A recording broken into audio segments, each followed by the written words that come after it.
Hello friends, इस video के अंदर हम टैली के अंदर कंपनी क्रिएशन कैसे करते हैं, लेजर क्रिएशन कैसे होती है जब बिजनेस के अंदर ट्रांजैक्शंस होती हैं, और ग्रुप सिलेक्शन जब लेजर क्रिएशन होती है उसको कैसे करते हैं हम, और एक बिजनेस की बेसिक ट्रांजैक्शंस को कैसे टैली के अंदर रिकॉर्ड किया जाता है, और उसके बाद हम डिस्प्ले रिपोर्ट यानी कि जो भी हम ट्रांजैक्शन टैली के अंदर डालते हैं उनको हम कैसे रिपोर्ट्स के अंदर जाकर डिस्प्ले कर सकते हैं, स्टेटमेंट्स देख सकते हैं। इसकी डिस्कशन हम इस वीडियो के अंदर करेंगे। तो चलिए स्टार्ट करते हैं। सबसे पहले कंपनी क्रिएट करेंगे। कंपनी क्रिएट करने के लिए आपने Alt F3 के अंदर जाना है, यानी गेटवे ऑफ टैली के अंदर आपने यहाँ पर Alt F3 प्रेस करना है तो ये कंपनी इंफॉर्मेशन आ जाएगी, और यहाँ पर आपने क्रिएट कंपनी के अंदर जाना है। जैसे ही क्रिएट कंपनी ऑप्शन पे क्लिक करोगे ये कंपनी क्रिएशन की विंडो ओपन हो जाएगी। यहाँ पर आपने कंपनी का नाम रखना है, जैसे हम रख देते हैं स्वास्तिक एजुकेशन, तो ये हमने कंपनी का नाम रख दिया। तो यहाँ पे आपने थोड़ा ध्यान से स्पेलिंग्स लिखने हैं, और उसके बाद यहाँ पे मेलिंग नेम में भी हम सेम स्वास्तिक एजुकेशन यही नाम रखेंगे, और एड्रेस लिखेंगे जो भी हमारी कंपनी का एड्रेस होगा। तो यहाँ पे हम ये एड्रेस डाल देते हैं।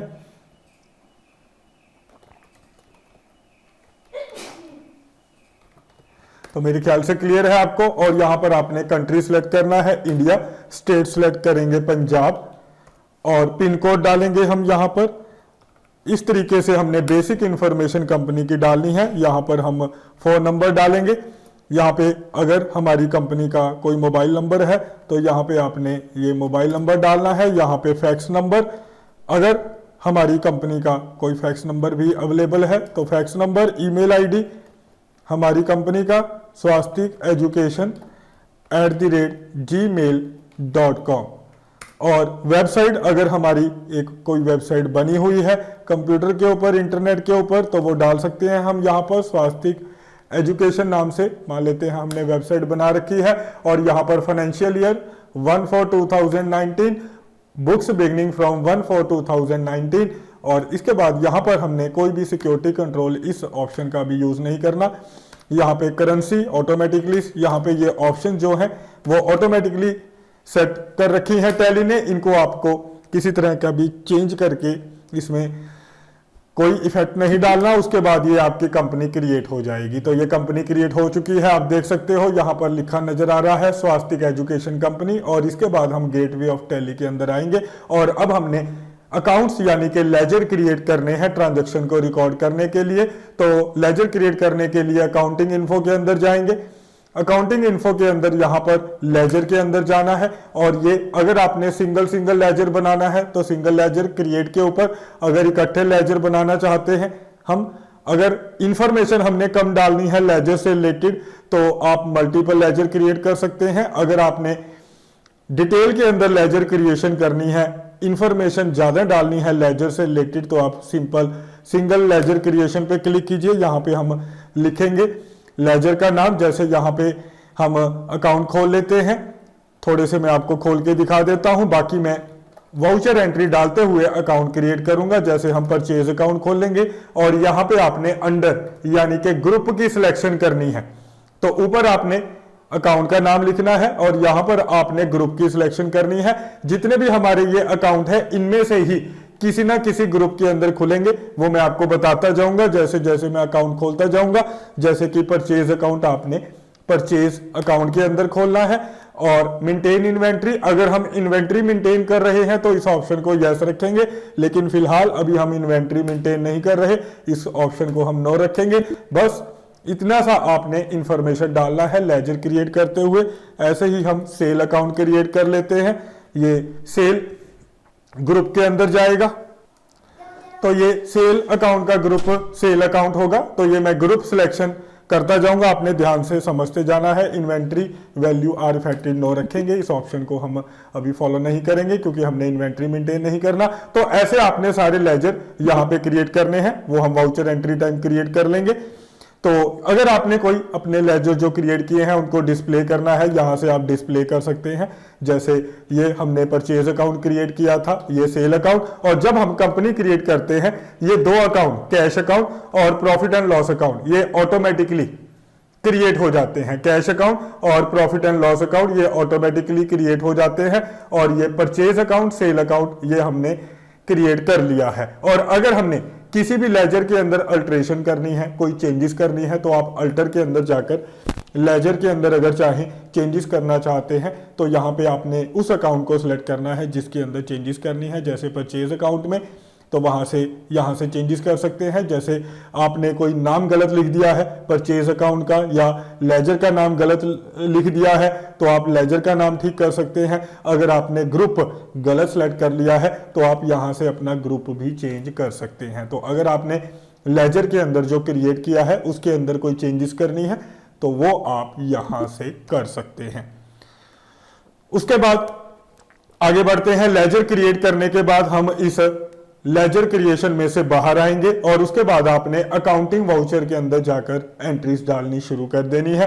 तो मैं आपको जितनी भी बेसिक एंट्री एक बिजनेस के अंदर होती हैं उन सभी एंट्रीज को टैली के अंदर कैसे डालते हैं वो डाल के दिखाऊंगा, वो आपने बड़े ध्यान से देखना है। तो ये हमने अकाउंटिंग वाउचर ओपन कर लिया है। यहां पर इसके अलग अलग वाउचर बना रखे हैं हमारी टैली ने एंट्री डालने के लिए। जैसे हमने पेमेंट की एंट्री अगर कोई डालनी है तो पेमेंट वाउचर में डालेंगे। तो मैं एक एक करके आपको बताता जाऊंगा कौन सी एंट्री कौन से वाउचर में डलेगी, तो आप ध्यान दीजिएगा। तो सबसे पहले हम एंट्री डालेंगे cash introduce by Ratan 5 lakh in the business. तो हमारे बिजनेसमैन ने, मान लेते हैं हमारे बिजनेसमैन का नाम रतन टाटा है, उसने बिजनेस में कैश इंट्रोड्यूस किया है। एंट्री होगी cash account debit to capital account. तो इस एंट्री को हम रिसिप्ट वाउचर के अंदर डालेंगे, क्योंकि जब भी कैश डेबिट होता है तो उस एंट्री को हम रिसिप्ट वाउचर में डालते हैं। तो हम F6 प्रेस करेंगे कीबोर्ड से, तो ये रिसिप्ट वाउचर आ गया। यहां पर आपने ऊपर जहां पे अकाउंट लिखा हुआ है ब्लैक कलर का बॉक्स, यहां पे आपने कैश अकाउंट, अगर हमने कैश के अंदर पेमेंट रिसीव की है तो यहां पे कैश अकाउंट सेलेक्ट करेंगे और नीचे आपने कैपिटल अकाउंट डालना है। ये कैपिटल अकाउंट हमने नहीं बना रखा, तो अगर आपने वाउचर एंट्री डालते हुए कोई भी अकाउंट बनाना है तो ऑल्ट सी आप कीबोर्ड से प्रेस कीजिए, तो आपका ये अकाउंट लेजर क्रिएशन शॉर्टकट की है, ऑल्ट प्लस सी प्रेस करना है तो आप वाउचर एंट्री डालते हुए लेजर क्रिएट कर सकते हैं। और यहां पर हम कैपिटल अकाउंट लिखेंगे, जो भी आपने अकाउंट खोलना है। ये ग्रुप इसका होता है कैपिटल, कैपिटल अकाउंट कैपिटल में ही जाएगा। अगर यहां पर आपने जिस पर्सन का ये कैपिटल अकाउंट खोल रहे हैं, हम बिजनेसमैन का, तो अगर आप उसकी पर्सनल डिटेल डालना चाहते हैं, उसका नाम, एड्रेस, कंट्री, स्टेट, यहां पर आप डाल सकते हैं। फिलहाल अभी हम इसको इग्नोर करेंगे क्योंकि बेसिक हमारी एंट्रीज चल रही हैं। और यहां पर हम अमाउंट डालेंगे, तो ये 5 लाख की हमने पेमेंट रिसीव की है, यानी कि इंट्रोड्यूस की है बिजनेसमैन ने। यहां पे नीचे नरेशन लिखनी है, cash introduce by businessman Ratan Tata. तो यहां पे आपने थोड़ी सी नरेशन लिखनी है और एंट्री को सेव कर लेना है और आगे बढ़ेंगे। अब हमने कैश डिपॉजिट करवाया है बैंक के अंदर, SBI बैंक के अंदर। तो बहुत सारे हमारे देश के अंदर बैंक हैं जहां पर भी हमारे बिजनेस का अकाउंट ओपन है, तो उसके अंदर जो हमने पैसा जमा करवाया है, एंट्री होगी SBI बैंक अकाउंट डेबिट, यानी जिस बैंक के अंदर हम पैसा जमा करवाएंगे उसका नाम लिखेंगे SBI बैंक अकाउंट डेबिट और कैश अकाउंट को क्रेडिट करेंगे। और ये एंट्री कॉन्ट्रा वाउचर के अंदर जाएगी। आपने शॉर्टकट की F4 का यूज करना है। तो ये कॉन्ट्रा वाउचर हमारा आ चुका है, यहां पर हम इस एंट्री को डालेंगे। तो यहां पर जो अकाउंट पूछ रहा है, यहां पर कॉन्ट्रा एंट्री के अंदर ध्यान दीजिएगा, हम कॉन्ट्रा एंट्री इसलिए डाल रहे हैं क्योंकि जब भी हमारी एंट्री के अंदर बैंक अकाउंट और कैश दोनों आते हैं, एक डेबिट होता है एक क्रेडिट, तो उस एंट्री को हम कॉन्ट्रा वाउचर में डालते हैं।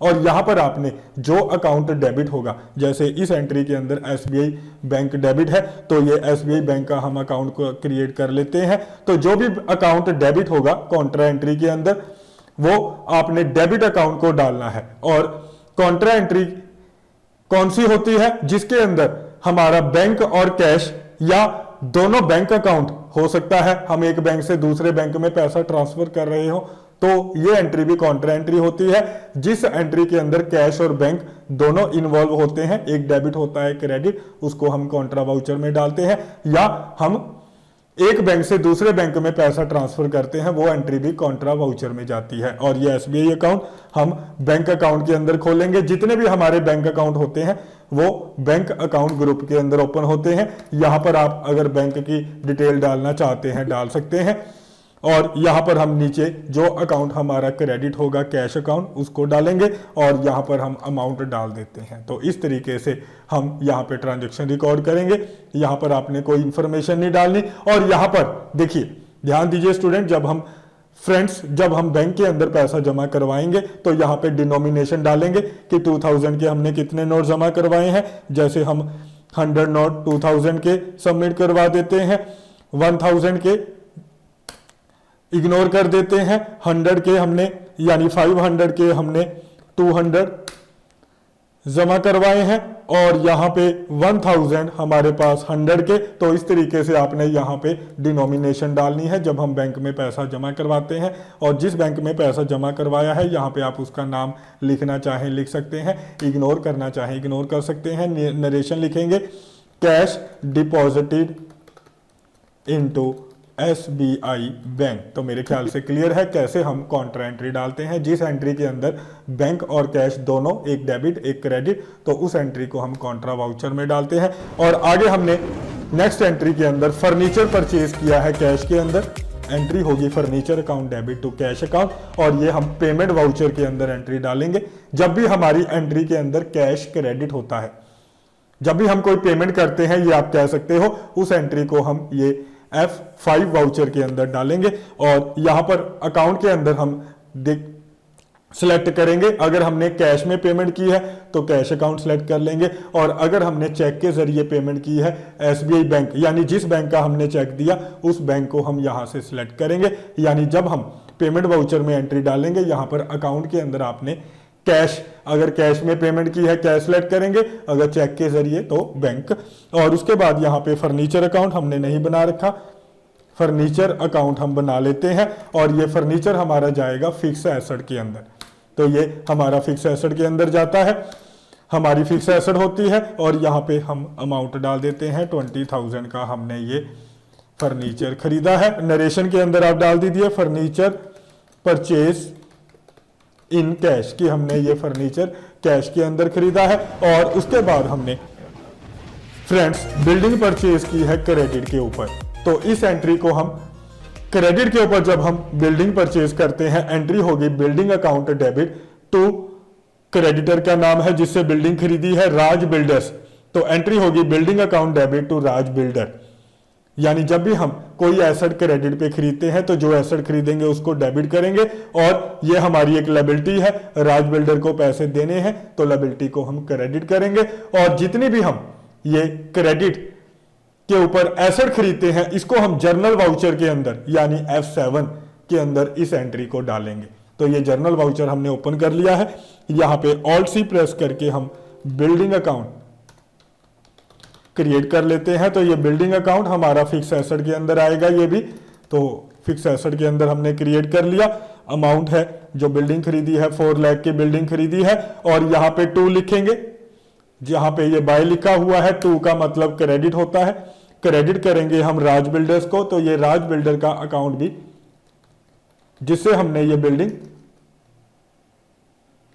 क्रेडिट पे खरीदी है उसका अकाउंट हम क्रिएट कर रहे हैं। और ये राज बिल्डर जिसके हमने पैसे देने हैं तो ये हमारा लायबिलिटी अकाउंट के अंदर आएगा।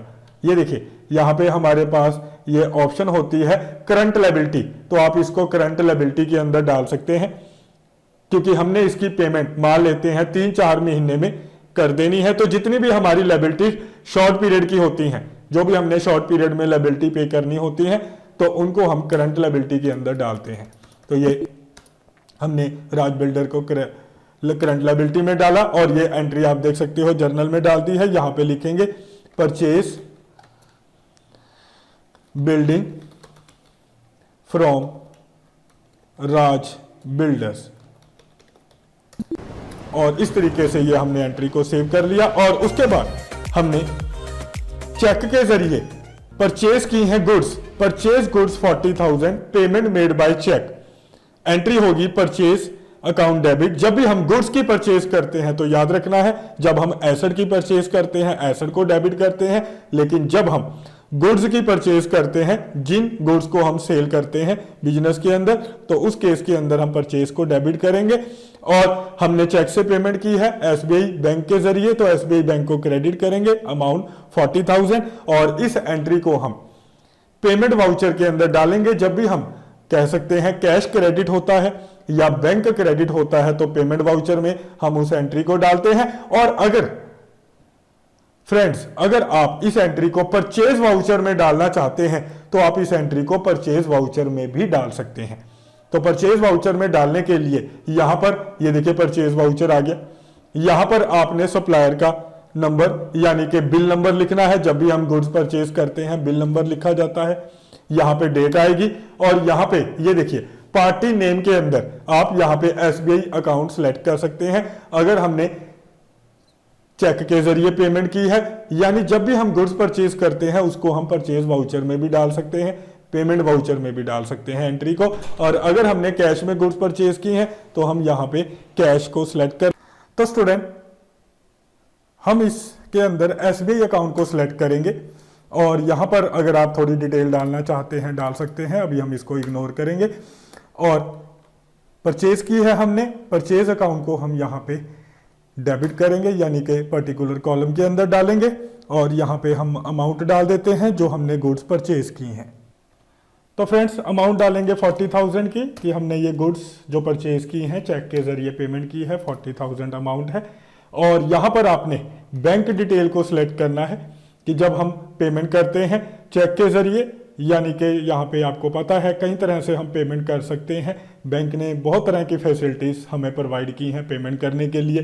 चेक के जरिए भी कर सकते हैं, ई फंड ट्रांसफर यानी कि आरटीजीएस, एनईएफटी और आईएमपीएस के जरिए अगर हम पेमेंट करते हैं तो हम ई फंड ट्रांसफर को सिलेक्ट करेंगे, या फिर अदर एनी तरीके से हम बैंक जो हमें फैसिलिटी प्रोवाइड करते हैं अगर हम उन फैसिलिटीज को यूज करते हैं पेमेंट करने के लिए तो अदर्स का भी यूज कर सकते हैं। और भी बहुत सारे सिस्टम है जो हमें इस बैंकिंग ने प्रोवाइड किए हैं, तो उसकी मैंने अलग से वीडियो बना रखी है।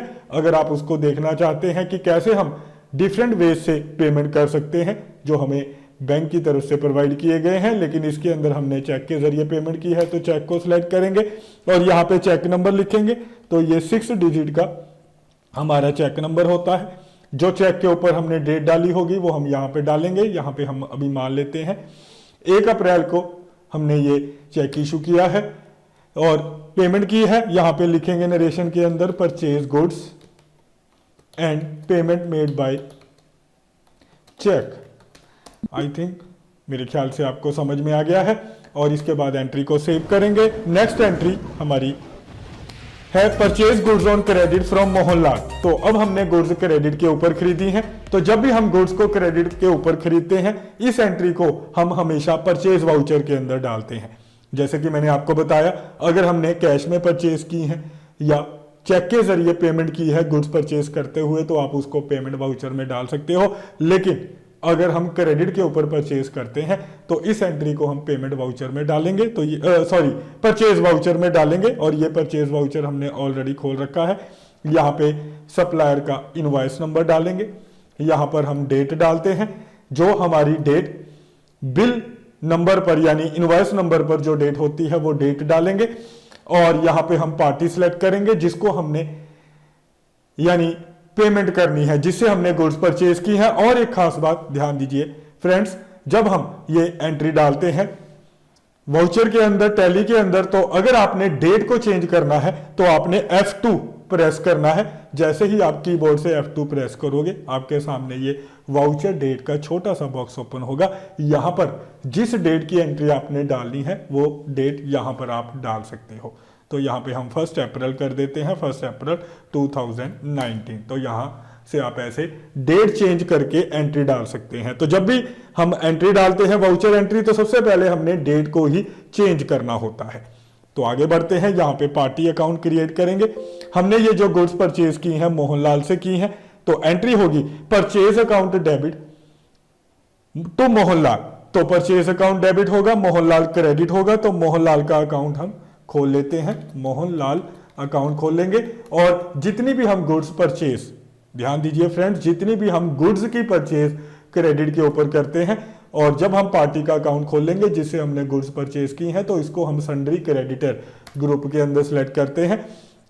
और अगर हमने maintain bill bye bill maintain करना है तो इस ऑप्शन को आपने यस रखना है। तो चलिए बिल बाय बिल मेंटेन कर लेते हैं, इस ऑप्शन को यस रखेंगे। और अगर आपने जिस पार्टी से हमने परचेज किया है उसकी डिटेल डालनी है, उसका नाम, उसका एड्रेस, कंट्री, स्टेट, यहाँ पे आप उसकी अगर बैंक की डिटेल डालना चाहते हैं, अगर हम उसको पेमेंट करेंगे तो उसकी बैंक की डिटेल जो वो हमें देगा, तो आजकल बैंक ने हमें बहुत सारी फैसिलिटी प्रोवाइड की हैं पेमेंट करने की, तो अकाउंट की डिटेल आप पर्सन की डाल सकते हैं। इसको आप यस करके यहाँ पर उस पर्सन की कि अगर हम उसको चेक से पेमेंट करते हैं तो यहाँ पे हम चेक सेलेक्ट कर सकते हैं। तो इस तरीके से ये बैंक की डिटेल डाल सकते हैं, यहाँ पर उसका पैन नंबर आ जाएगा और इसके बाद ये हमारा अकाउंट क्रिएट हो जाएगा।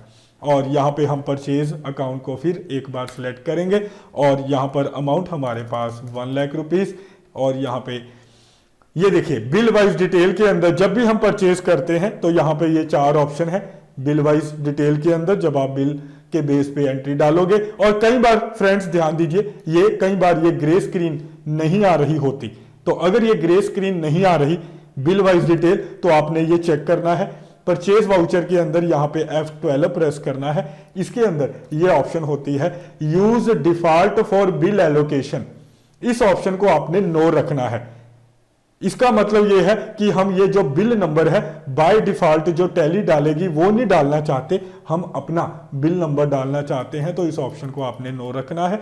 और उसके बाद ये ग्रे स्क्रीन आपकी आ जाएगी। यहाँ पर आपने जब भी परचेज की एंट्री डालनी है, यहाँ पे आप न्यू रेफरेंस के जरिए यहाँ पे ये देखिए बिल नंबर आ जाएगा 645 जो हमने स्टार्टिंग के अंदर परचेज के अंदर डाला था। तो इस तरीके से आप बिल वाइज डिटेल मेंटेन कर सकते हो। नरेशन लिखेंगे purchase goods on credit from Mohan, तो यहाँ पे आप नीचे नरेशन लिख दीजिए और एंट्री को सेव कर लीजिए। नेक्स्ट एंट्री डालेंगे, हमने गुड्स सोल्ड की हैं कैश के अंदर, अब हम सेल की एंट्री डालेंगे। तो जब हम कैश के अंदर गुड्स सोल्ड करते हैं एंट्री होगी cash account debit to sale account.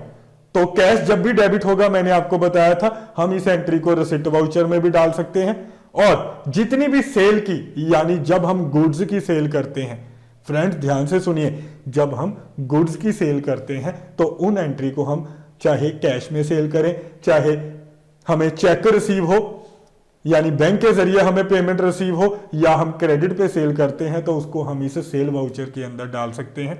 यहाँ पे बिल नंबर आ जाएगा जो हमारा सेल बिल नंबर होगा, पार्टी का नाम, अगर हमने जैसे कि इसके अंदर कैश में सेल की है यहाँ पे कैश सेलेक्ट करेंगे। और यहाँ पे अगर आप डिटेल डालना चाहते हैं कि हमने ये जो सेल की है डिस्पैच डिटेल, अगर ऑर्डर डिटेल या बायर डिटेल जिसको हमने सेल की है उसकी डिटेल अगर आपने डालनी है तो आप यहाँ पे डाल सकते हैं। हम इसको इग्नोर कर रहे हैं अभी। यहाँ पे सेल अकाउंट हम सिलेक्ट करेंगे, हमने सेल की है 15,000 अमाउंट डाल देते हैं, तो ये अमाउंट डाल दी। और यहाँ पे नरेशन लिखेंगे सोल्ड गुड्स फॉर कैश। तो आप इस एंट्री को रिसिप्ट वाउचर में भी डाल सकते हो, क्योंकि जब भी हम गुड्स सोल्ड करते हैं तो नॉर्मली सेल वाउचर के अंदर हम एंट्री को डाल देते हैं। और आगे हमने गुड्स जो है वो सेल की हैं बाय चेक 60,000 की। नेक्स्ट एंट्री है हमारी, एंट्री होगी जब हम चेक के जरिए, यानी सेल करने का मतलब हमने चेक रिसीव किया है और उसको हम अपने बैंक के अंदर डिपॉजिट करवाएंगे चेक को। तो मान लेते हैं हमने SBI बैंक में डिपॉजिट करवाया है, यहाँ पे हम बिल नंबर डाल देते हैं। और यहाँ पे SBI बैंक जब भी हम कैश में पेमेंट करेंगे यानी सेल करेंगे कैश में, तो सेल में कैश के यानी कि यहाँ पे हम सिलेक्शन करते हैं कैश की। और अगर हम चेक के जरिए सेल करते हैं तो SBI अकाउंट को सिलेक्ट करेंगे। जैसे हमने ये चेक के जरिए सेल की है, हमारे पास चेक आएगा, उसको हम SBI बैंक में डिपॉजिट करवाएंगे और यहाँ पे हमने सेल अकाउंट डालना है। अमाउंट आएगी फ्रेंड्स 60,000 की। तो इस तरीके से यहाँ पे आप चेक सिलेक्ट करोगे कि हमने ये जो पेमेंट रिसीव की है चेक के जरिए, अगर डिमांड ड्राफ्ट के जरिए की है तो भी यही ऑप्शन है। और अगर हमने RTGS NEFT के जरिए पेमेंट रिसीव की है तो हम यहाँ पे ये ई फंड ट्रांसफर सेलेक्ट कर सकते हैं। फिलहाल हम चेक सेलेक्ट करेंगे, अमाउंट 60,000। यहाँ पे जो चेक के ऊपर डेट होगी वो डेट यहाँ पे डालेंगे और उस चेक के ऊपर जिस पर्सन ने हमें चेक दिया है उसके बैंक का नाम उस चेक के ऊपर होगा, यहाँ पे सिलेक्ट करेंगे। यहाँ पे आपने स्पेसिफिक बैंक नेम के ऊपर क्लिक करना है। यहाँ पे हम डाल देंगे ICICI बैंक, यानी कि मान लेते हैं जो चेक हमें मिला है हमारे कस्टमर से उसके चेक के ऊपर नाम ICICI बैंक लिखा हुआ है और यहाँ पे लिखेंगे sold goods and payment received by cheque, कि हमने ये पेमेंट चेक के जरिए रिसीव की है। तो इस तरीके से फ्रेंड्स हम एंट्री को डालते हैं और आगे हमने बैंक से कैश विड्रॉ करवाया है। नेक्स्ट एंट्री है cash withdraw from bank. Entry होगी cash account debit to SBI bank. हमने SBI बैंक से कैश विड्रॉ करवाया है। तो मैंने आपको बताया था जब भी हमारी एंट्री के अंदर कैश और बैंक दोनों इन्वॉल्व हो, एक डेबिट हो एक क्रेडिट, तो उस एंट्री को हम कॉन्ट्रा वाउचर F4 के अंदर डालेंगे। जो अकाउंट डेबिट है यानी कैश डेबिट है तो यहाँ पे ऊपर अकाउंट के अंदर हम कैश डालेंगे और नीचे जो अकाउंट क्रेडिट है SBI बैंक, इसको हम नीचे डालेंगे और अमाउंट आएगी फ्रेंड्स हमारी 10,000। और जब भी हम बैंक से पैसे निकलवाएंगे तो मान लेते हैं हमने चेक के जरिए निकलवाए हैं तो यहाँ पे हम चेक नंबर डालेंगे, ये 6 कैरेक्टर का चेक नंबर, और जो डेट चेक के ऊपर डाली जाएगी उसको हम यहाँ पे इंस्ट्रूमेंट डेट के अंदर, INST का मतलब होता है इंस्ट्रूमेंट डेट, INST नंबर का मतलब होता है इंस्ट्रूमेंट नंबर। तो इस तरीके से ये हमने यहाँ पे डालना है और यहाँ पे लिखेंगे कैश विड्रॉ फ्रॉम बैंक, कि हमने बैंक से पैसा विड्रॉ करवाया है। तो इस तरीके से ये बेसिक ट्रांजैक्शन जो बिजनेस के अंदर होती है टैली में कैसे रिकॉर्ड होती है वो मैं आपको बता रहा हूं। अगली हमारी एंट्री है हमने रेंट पे किया है, यानी हम कोई भी एक्सपेंस पे करते हैं कैश के अंदर तो हमने ये रेंट कैश के अंदर 2000 का पे किया है। एंट्री होगी rent account debit to cash account, यानी कि जब भी हम कोई भी बिजनेस का एक्सपेंस पे करते हैं तो वो एक्सपेंस हमारा डेबिट होता है, ये हमारी अकाउंटिंग कहती है। और अगर हमने कैश में पेमेंट की है कैश क्रेडिट करेंगे, और आपको पता है कैश में पेमेंट की है तो पेमेंट वाउचर F5 के अंदर एंट्री को डालेंगे। ऊपर हम कैश सेलेक्ट करेंगे अगर कैश में पेमेंट की है। अगर चेक के जरिए पेमेंट की होती तो हम उस बैंक का नाम सेलेक्ट कर सकते हैं जिस बैंक के जरिए हमने पेमेंट की है। अगर SBI बैंक के जरिए पेमेंट की है SBI बैंक सेलेक्ट करेंगे। तो फिलहाल हम कैश सेलेक्ट कर लेते हैं और यहाँ पे हम ये रेंट पेड का अकाउंट क्रिएट करेंगे। और ये जितने भी हमारे एक्सपेंसेस होते हैं, हमारे जितने भी बिजनेस के एक्सपेंसेस होते हैं, हमारी अकाउंटिंग ने 2 पार्ट में डिवाइड किए हैं। एक इनडायरेक्ट एक्सपेंसेस होते हैं जो बिजनेस के अंदर अंदर एक्सपेंसेस होते हैं, जैसे इलेक्ट्रिसिटी बिल है, टेलीफोन बिल है, मोबाइल बिल है, रेंट है, रिपेयर के चार्जेस हैं, इंप्लॉइज की सैलरी, वो सारे इनडायरेक्ट एक्सपेंस के अंदर आते हैं। लेकिन जो भी हमारे एक्सपेंसेस फ्रेंड्स परचेज से रिलेटेड होते हैं उनको हम एक्सपेंसेस डायरेक्ट यानी कि डायरेक्ट एक्सपेंसेस बोलते हैं, जैसे carriage on purchase, insurance on purchase of goods. तो यानी परचेज से रिलेटेड जब हम गुड्स की परचेज करते हैं तो उससे रिलेटेड जो डायरेक्ट एक्सपेंस होते हैं, या हम गुड्स मैन्युफैक्चरिंग करते हैं तो मैन्युफैक्चरिंग करते हुए जो खर्चे होते हैं वो डायरेक्ट एक्सपेंस के अंदर आते हैं। तो फिलहाल हम इसको इनडायरेक्ट एक्सपेंस के अंदर डाल देते हैं। तो इस तरीके से ये अकाउंट क्रिएट हो गया हमारा और यहाँ पर अमाउंट हमारी आएगी 2000 और नरेशन लिखेंगे रेंट पेड इन कैश, कि हमने ये रेंट कैश के अंदर पे किया है। तो मेरे ख्याल से आपको फ्रेंड समझ में आया कैसे हम एक्सपेंसेस की पेमेंट करते हैं। नेक्स्ट एंट्री है हमारी सैलरी ड्यू टू एम्प्लॉइज 5000, यानी कि आउटस्टैंडिंग एक्सपेंसेस। जितने भी हमारे आउटस्टैंडिंग एक्सपेंसेस होते हैं हम एक्सपेंसेस को डेबिट करते हैं और जो एक्सपेंस आउटस्टैंडिंग है उसको क्रेडिट करेंगे। जैसे सैलरी आउटस्टैंडिंग है, एंट्री होगी salary account debit to outstanding salary account. अगर इलेक्ट्रिसिटी बिल होता आउटस्टैंडिंग का मतलब अभी हमने पे नहीं किया तो हम एंट्री डालते electricity bill account debit to outstanding electricity bill, और यहाँ पे हम एंट्री फ्रेंड्स डालेंगे सैलरी ड्यू है, इंप्लॉइज को 5000 देने हैं, और ये एंट्री जितनी भी ड्यू की एंट्री होती है यानी कि एक्सपेंसेस ड्यू की, इनको हम जर्नल वाउचर F7 के अंदर डालेंगे। यहाँ पे हम सैलरी का अकाउंट क्रिएट कर लेते हैं। सैलरी अकाउंट हमारा एक्सपेंस है, इसको भी हम इनडायरेक्ट एक्सपेंस के अंदर डालेंगे और अमाउंट आएगी फ्रेंड्स 5000 की।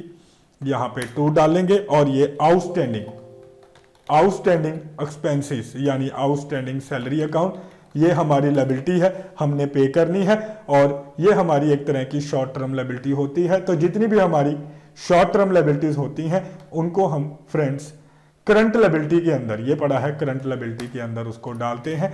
तो इस तरीके से स्टूडेंट फ्रेंड्स हम ये आउटस्टैंडिंग सैलरी का अकाउंट, कोई भी आउटस्टैंडिंग एक्सपेंस हो सकता है, आउटस्टैंडिंग रेंट हो सकता है, आउटस्टैंडिंग इलेक्ट्रिसिटी बिल हो सकता है, जितने भी एक्सपेंसेस आउटस्टैंडिंग होते हैं इसी तरीके से उसका आपने अकाउंट खोलकर जर्नल वाउचर के अंदर डाल देना है। यहाँ पे लिखेंगे सैलरी ड्यू टू एम्प्लॉइज।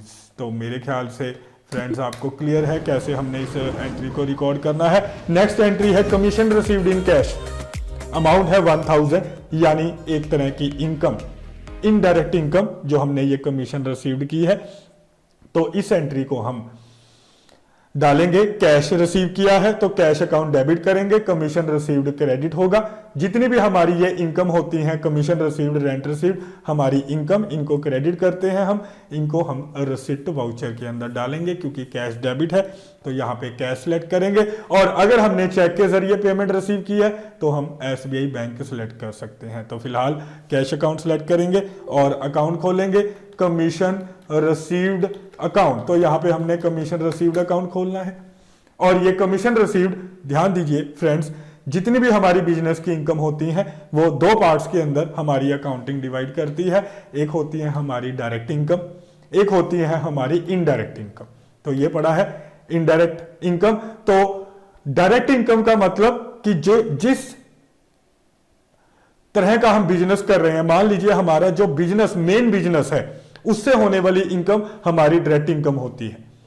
जैसे मेरा काम ही यही है, मैं गाड़ियां सेल परचेज करता हूं, पुरानी कारें सेल परचेज करता हूं, उनके ऊपर जो मुझे कमीशन मिलती है तो हम इसको डायरेक्ट इनकम के अंदर खोलेंगे क्योंकि मेरा काम ही यही है, मेरा बिजनेस ही यही है, गाड़ियां सेल परचेज करना, ओल्ड कार सेल परचेज करना और कमीशन लेना उनके ऊपर। तो उसको हम डायरेक्ट इनकम के अंदर खोलेंगे। और अगर मेरी इनकम यानी मेरा काम नहीं है गाड़ियां सेल परचेज करना, पुरानी कारें सेल परचेज करना, कभी कभार मान लीजिए 1-2 बार मैं साल में ये कार सेल परचेज कर देता हूं या किसी तरीके से मुझे ये कमीशन रिसीव हो जाती है, तो उस केस के अंदर हम इसको इनडायरेक्ट इनकम के अंदर ओपन करते हैं। तो मेरे ख्याल से क्लियर हुआ। तो हम इसको इनडायरेक्ट इनकम के अंदर ओपन कर लेते हैं और उसके बाद हम यहाँ पे अमाउंट डालेंगे, 1000 की हमें ये इनकम होगी और नरेशन लिखेंगे कमीशन रिसीव्ड इन कैश। तो मेरे ख्याल से क्लियर है, कमीशन रिसीव्ड इन कैश कि हमने ये जो कमीशन है वो कैश के अंदर क्या कर ली है, रिसीव कर ली है। आगे बढ़ते हैं फ्रेंड्स, आगे बात करेंगे हम इंटरेस्ट ड्यू फ्रॉम बैंक। तो ऐसे ही फ्रेंड्स जैसे हमने ये कमीशन रिसीव की है, कई बार हमारी कमीशन ड्यू हो जाती है या इनकम ड्यू हो जाती है लेकिन हमने रिसीव नहीं की होती। जैसे ये इंटरेस्ट ड्यू हो गया है, हमने बैंक से लेना है, जो बैंक के अंदर हमारा पैसा पड़ा है उसके ऊपर हमें ये इंटरेस्ट मिलना है। तो ये इंटरेस्ट जो हमने बैंक से लेना है हमारी इनकम है। एंट्री होगी एक्रूड इंटरेस्ट अकाउंट डेबिट, यानी जो भी इनकम हमारी ड्यू होती है, हमें नहीं मिली, हमारी एसेट होती है, तो हम उसको एक्रूड बोलते हैं। Accrued interest account debit to interest received account, ये हमारी एंट्री होगी और इस एंट्री को हम जर्नल वाउचर के अंदर डालेंगे। तो जब भी कोई इनकम ड्यू हो जाती है लेकिन हमें नहीं मिली तो उसको हम एक्रूड इनकम बोलते हैं। तो हम यहां पे ये एक्रूड इंटरेस्ट अकाउंट क्रिएट कर लेते हैं फ्रेंड्स। ये हमने एक्रूड इंटरेस्ट अकाउंट क्रिएट कर लिया, इसको आपने क्रिएट करना है। ये हमारी एसेट है क्योंकि हमने ये इनकम रिसीव करनी है। तो पहले आउटस्टैंडिंग सैलरी था, वो हमारी लायबिलिटी थी, हमने करंट लायबिलिटी के अंदर खोला। ये हमारी एसेट, तो कुछ ही महीनों के अंदर ये हमें इंटरेस्ट मिल जाएगा। इसीलिए यानी कि ये एक तरह की शॉर्ट टर्म हमारी इनकम ड्यू होती है, शॉर्ट टर्म ड्यू है। तो जो भी हमारी एसेट शॉर्ट टर्म ड्यू होती हैं उनको हम करंट एसेट्स के अंदर खोलते हैं। तो इस तरीके से ये एक्रूड इंटरेस्ट अकाउंट खोलेंगे।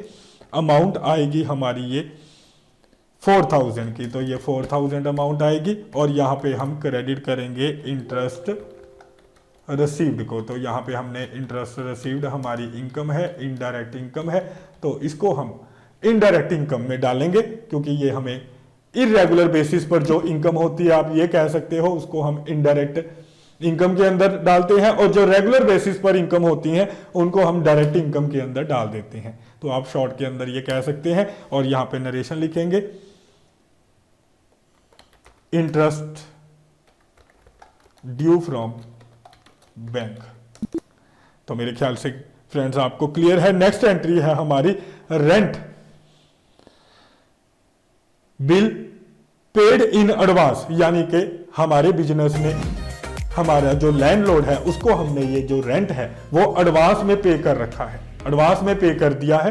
तो जब भी हम कोई भी एक्सपेंस एडवांस में पे कर देते हैं फ्रेंड्स, उसको हम प्रीपेड रेंट या प्रीपेड एक्सपेंस बोलते हैं। और जितने भी ये प्रीपेड एक्सपेंसेस है, एंट्री होगी जो हमारा प्रीपेड है, एक तरह की हमारी एसेट होती है जो हम ये एक्सपेंसेस प्रीपेड करते हैं, तो एंट्री होगी प्रीपेड एक्सपेंस अकाउंट डेबिट, यानी अगर रेंट है prepaid rent account debit to rent account.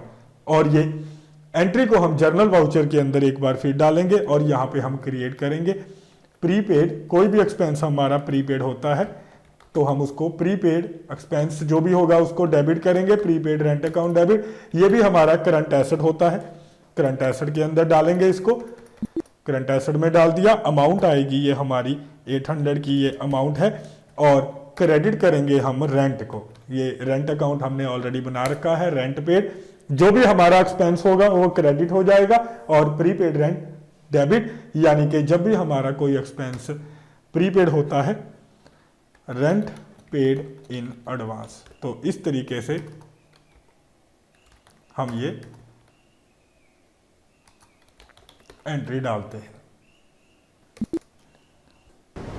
चलिए फ्रेंड्स नेक्स्ट एंट्री के ऊपर चलते हैं। ऐसे ही कमीशन रिसीव्ड इन एडवांस, जैसे हम कोई एक्सपेंस एडवांस में पे कर देते हैं, ऐसे ही कई बार कोई इनकम हमें एडवांस में मिल जाती है। तो अगर कोई भी इनकम हमें एडवांस में मिल गई है, इसको हम बोलते हैं इनकम रिसीव्ड इन एडवांस। तो इसकी एंट्री होगी income account debit to income received in advance, यानी अगर कमीशन है, commission received account debit to commission received in advance.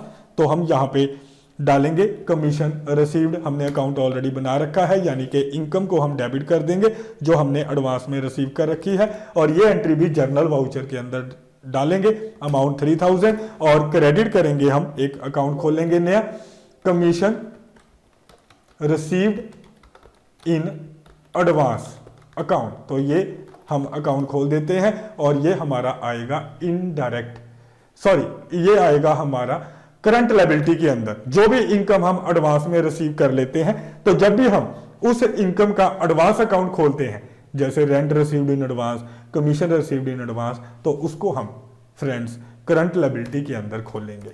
एक तरह की हमारी ये शॉर्ट टर्म लायबिलिटी होती है। नरेशन लिखेंगे कमीशन रिसीव्ड इन एडवांस। तो मेरे ख्याल से आपको ये भी ट्रांजैक्शन क्लियर होगी कि कैसे हम इसको रिकॉर्ड करते हैं। आगे हमारे पास ट्रांजैक्शन है डेप्रिसिएशन चार्ज ऑन बिल्डिंग 9000। तो जितनी भी हमारी बिजनेस की एसेट होती हैं, आपको पता है कि उनके ऊपर हम डेप्रिसिएशन चार्ज करते हैं, और एंट्री होती है जिस एसेट के ऊपर आप चार्ज करोगे उसको हम डेप्रिसिएशन के साथ डेबिट करेंगे, यानी कि depreciation on building account debit. और बिल्डिंग की वैल्यू हमारी कम हो रही है तो बिल्डिंग को हम क्रेडिट करेंगे, यानी जिस एसेट के ऊपर हम डेप्रिसिएशन लगाएंगे उस एसेट को क्रेडिट करेंगे। और इस एंट्री को भी हमने जर्नल के अंदर डालना है। यहां पे हम ये डेप्रिसिएशन का अकाउंट क्रिएट कर लेते हैं। तो ये डेप्रिसिएशन अकाउंट को हम डेबिट करेंगे, और ये हमारा आएगा इनडायरेक्ट एक्सपेंस के अंदर। तो ये भी हमारा एक तरह का एक्सपेंस होता है, तो इसको हम इनडायरेक्ट एक्सपेंस के अंदर डालेंगे।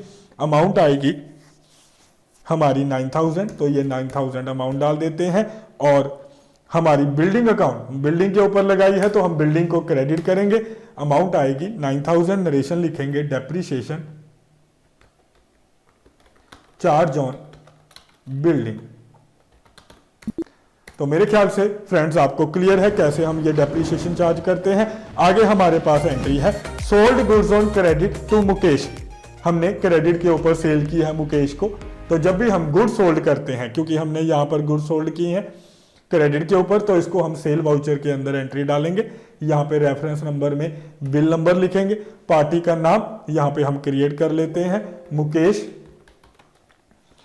अकाउंट हमारा ये जो डेटर है, क्योंकि जिसको भी हम सेल करते हैं क्रेडिट के ऊपर उनसे हमने पैसे लेने होते हैं, तो जिनको हम गुड्स सोल्ड करते हैं उनको हम फ्रेंड्स सन्ड्री डेटर्स के अंदर हम क्रिएट करते हैं, और यहां पर हम इसका भी bill bye bill maintain yes रखेंगे, क्योंकि हम बिल के अकॉर्डिंगली सेल करेंगे। और यहाँ पे अगर आप डिस्पैच डिटेल, ऑर्डर डिटेल और जिसने हमसे गुड्स खरीदी हैं उसकी डिटेल, अगर आप बायर की डिटेल डालना चाहते हैं डाल सकते हैं।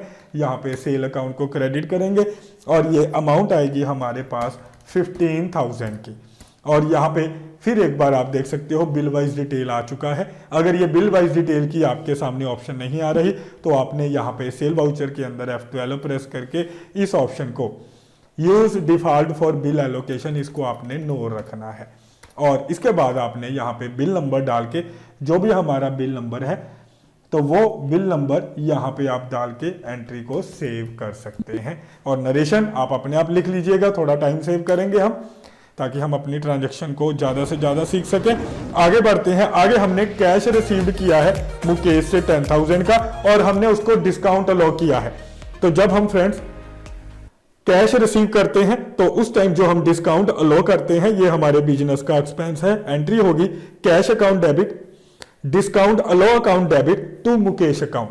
तो ये जो हमने कैश रिसीव किया है इसको हम रिसिट वाउचर में डाल देते हैं। यहाँ पे कैश अकाउंट सेलेक्ट करेंगे और नीचे ये मुकेश अकाउंट, अमाउंट आएगी फ्रेंड्स 15,000 की। और यहाँ पे बिल वाइज डिटेल के अंदर आपने एडजस्ट करना है। जब भी हम सेल करते हैं न्यू रेफरेंस करते हैं, और जब हम कैश रिसीव करते हैं या चेक के जरिए पेमेंट रिसीव करते हैं तो यहाँ पर हम एडजस्ट रेफरेंस के अंदर जाएंगे, और जिस बिल की पेमेंट हमने रिसीव की है तो ये बिल नंबर है 54357, जिसके अगेंस्ट हमने ये पेमेंट रिसीव की है उस बिल को हम यहाँ पे एडजस्ट कर देंगे। तो मेरे ख्याल से फ्रेंड्स क्लियर है। और यहाँ पे अमाउंट थोड़ा ठीक करेंगे। अमाउंट हमने 15,000 डाल दी है, यहाँ पे अमाउंट 10,000 आएगी और यहाँ पे ये 10,000 की एडजस्टमेंट हो जाएगी। और नरेशन लिखेंगे हम कैश रिसीव्ड फ्रॉम मुकेश। और इसके बाद जो डिस्काउंट की एंट्री है वो आपने जर्नल वाउचर के अंदर डालनी है। यहाँ पे हम डिस्काउंट अलाउ अकाउंट, यहाँ पे डिस्काउंट अलाउ अकाउंट क्रिएट करेंगे। ये इनडायरेक्ट जितने भी हम ये डिस्काउंट देते हैं इनडायरेक्ट एक्सपेंस के अंदर आएगा। अमाउंट आएगी 500 का हमने ये डिस्काउंट दिया है, और यहाँ पे क्रेडिट करेंगे मुकेश को। तो डिस्काउंट की एंट्री जर्नल वाउचर के अंदर, और जो कैश रिसीव किया है रिसिट वाउचर के अंदर। और यहाँ पर आप देखोगे बिल वाइज डिटेल एक बार फिर से हमारा एक्टिवेट हो जाएगा। यहाँ पे एडजस्ट रेफरेंस के अंदर जाकर आपने एडजस्ट कर लेना है, और इस बिल के अगेंस्ट आपने इसको एडजस्ट कर देना है। नरेशन में लिखेंगे डिस्काउंट अलाउड टू मुकेश। तो इस तरीके से हम ये एंट्री को रिकॉर्ड करते हैं। तो नेक्स्ट एंट्री फ्रेंड्स हमारी है cash paid to Mohanlal 50,000, discount received in cash 1,000। तो जैसे अभी हमने रिसिट की बात की थी, अब हम पेमेंट की बात करेंगे। हमने अकाउंटिंग वाउचर के अंदर पेमेंट के अंदर अब हम एंट्री को रिकॉर्ड करेंगे, क्योंकि हमने पेमेंट की है। तो पेमेंट वाउचर आपकी स्क्रीन के ऊपर ऑलरेडी ओपन है। तो यहाँ पर हम कैश के जरिए पेमेंट कर रहे हैं। कैश अकाउंट सेलेक्ट करेंगे और मोहनलाल को पेमेंट है, यहाँ पे मोहनलाल सेलेक्ट कर लेते हैं और अमाउंट डालेंगे। ये हमने पेमेंट की है, मान लेते हैं 5,000 की पेमेंट की है। और उसके बाद हमने एडजस्ट करना है बिल को। तो ये बिल ऑलरेडी हमने क्रिएट कर रखा है, यानी जब हमने इससे गुड्स परचेज की थी तो बिल वाइज मेंटेन कर रहे हैं। तो यहाँ पे ये बिल एडजस्ट करेंगे जब हम पेमेंट करेंगे। 5,000 ये अमाउंट है, और जो डिस्काउंट है उसकी एंट्री फ्रेंड्स हम जर्नल वाउचर में डालेंगे, जैसे हमने रिसिट वाउचर के केस में किया था। और यहाँ पर नरेशन लिख देंगे, वो आप अपने आप लिख दोगे, मुझे पता है। नेक्स्ट आगे बढ़ते हैं। अब हम ये जो डिस्काउंट हमने रिसीव किया है 200 का डिस्काउंट रिसीव किया है, इसकी एंट्री हम जर्नल वाउचर के अंदर F7 के अंदर डालेंगे। यहाँ पे हम मोहनलाल को डेबिट करेंगे, अमाउंट आएगी 200 का ये जो डिस्काउंट है। और एक बार फिर हम इस बिल नंबर 645987 बिल में से हम ये 200 की अमाउंट को एडजस्ट करेंगे, जैसे कि देख सकते हो आप। और यहाँ पे टू डिस्काउंट रिसीव्ड, तो यहाँ पे ये डिस्काउंट रिसीव्ड का अकाउंट हमने नहीं खोल रखा, तो डिस्काउंट रिसीव्ड हमारी इनकम होता है फ्रेंड्स, इनडायरेक्ट इनकम है, तो इसको हम इनडायरेक्ट इनकम के अंदर खोलेंगे। जब भी हम कोई पेमेंट करते हैं तो ये डिस्काउंट हमें हमेशा मिलता है, तो इसीलिए हम इसको इनडायरेक्ट इनकम के अंदर क्रेडिट करेंगे। तो मेरे ख्याल से क्लियर है। और यहाँ पे नरेशन लिख देंगे, discount received from Mohan Lal. इस तरीके से हम ये जो डिस्काउंट रिसीव करते हैं पेमेंट करते हुए, तो वो डिस्काउंट हमने डाल दिया है। और इसके बाद हमने फर्नीचर सोल्ड किया है इन कैश 1000। एक हमारे पास पुराना फर्नीचर है जिसको हमने 1000 के अंदर सेल किया है, और इसके ऊपर हमें 200 का लॉस हुआ है। तो जब हम फर्नीचर सेल करेंगे, एंट्री क्या होगी, कैश हमारे पास आएगा, कैश अकाउंट डेबिट करेंगे, और फर्नीचर हमारे पास से जाएगा क्योंकि फर्नीचर हमारी एसेट है। जब भी हम किसी एसेट को सोल्ड करते हैं तब हम उस केस के अंदर एसेट को क्रेडिट करेंगे क्योंकि एसेट हमारे पास से जाएगी। रिसिप्ट वाउचर के अंदर एंट्री डालेंगे, और यहाँ पे ऊपर हमने कैश रिसीव किया है तो कैश डालेंगे, और यहाँ पे हमने फर्नीचर सेल किया है, फर्नीचर अकाउंट को सिलेक्ट करेंगे, अमाउंट आएगी 1000। और जो फर्नीचर बेचने पर हमें लॉस हुआ है उसकी एंट्री होती है loss on sale of furniture account debit. जितने भी लॉस हैं उनको हम डेबिट करते हैं और फर्नीचर को क्रेडिट करेंगे, और उस एंट्री को हम जर्नल वाउचर के अंदर डालेंगे। तो ये हमारी एंट्री लॉस की जर्नल वाउचर में आएगी। यहां पे हम loss on sale of furniture account create कर लेते हैं। तो ये हमने loss on sale of furniture account खोल लिया है। इसको हम फिक्स एसेट के अंदर इसको हम इनडायरेक्ट एक्सपेंस के अंदर ओपन करेंगे। ये हमने इनडायरेक्ट एक्सपेंस के अंदर इसको फ्रेंड्स ओपन कर लिया। अमाउंट आएगी 200, और क्रेडिट करेंगे हम फर्नीचर को। तो ये हमने फर्नीचर सेल किया है जिसके बेचने पर हमें लॉस हुआ है। यहां पे नरेशन लिखेंगे loss on sale of furniture. तो मेरे ख्याल से आपको क्लियर है। चलिए फ्रेंड्स आगे बढ़ते हैं। आगे हमने गुड्स जो खरीदी थी उन गुड्स का लॉस हो गया है एक्सीडेंट के अंदर। तो ऐसा हो जाता है, गुड्स हमारी लॉस हो जाती है, एक्सीडेंट के अंदर भी हो सकती हैं। गोदाम में फायर, हमारे बिजनेस में गुड्स को फायर की वजह से भी गुड्स का लॉस हो सकता है। तो लॉस की एंट्री होती है लॉस ऑफ गुड्स, ऐसे लिखेंगे loss of goods by accident account debit. तो जिस कारण भी लॉस होगा उसका अकाउंट खोलेंगे, loss of goods by accident. अगर लॉस एक्सीडेंट की वजह से होगा, अगर फायर की वजह से, तो loss of goods by fire account debit. और परचेज को हम क्रेडिट करेंगे। तो यहां पे हम ये loss of goods by fire account खोल लेते हैं। Loss of goods by fire लिख लीजिए, या एक्सीडेंट, जो भी कारण है वो हम लिख देंगे साथ में अकाउंट। और ये हम खोलेंगे इसको इनडायरेक्ट एक्सपेंस के अंदर। ये हमारा इनडायरेक्ट एक्सपेंस है। अमाउंट आएगी हमारी ये 2000 की अमाउंट आएगी, और लॉस किसका हुआ है, गुड्स का। तो हम जब भी हमारी गुड्स का लॉस होता है तो हम उसको परचेज अकाउंट के अंदर डालेंगे। 2000 की अमाउंट, नरेशन आप लिख लीजिएगा। तो इस तरीके से ये जर्नल वाउचर के अंदर हम लॉस की एंट्री डालते हैं। और नेक्स्ट ट्रांजेक्शन है हमारी गुड्स गिवन इन चैरिटी। तो जब हम गुड्स चैरिटी के अंदर देंगे, इस एंट्री को भी जर्नल वाउचर के अंदर डालेंगे। एंट्री होगी ड्रॉइंग अकाउंट चैरिटी के अंदर, goods given in charity. Entry होगी चैरिटी अकाउंट डेबिट। जब भी हम गुड्स को चैरिटी में देते हैं या डोनेशन करते हैं तो डोनेशन अकाउंट डेबिट होगा। अगर डोनेशन चैरिटी एक ही बात होती है, चैरिटी अकाउंट यहाँ पे हम डेबिट करेंगे। तो ये हम चैरिटी अकाउंट खोल लेते हैं, चैरिटी अकाउंट खोलेंगे। इसको हम इनडायरेक्ट एक्सपेंस के अंदर खोलेंगे, और अमाउंट आएगी हमारे पास ये 1000 की, और क्रेडिट एक बार फिर से हम परचेज करेंगे।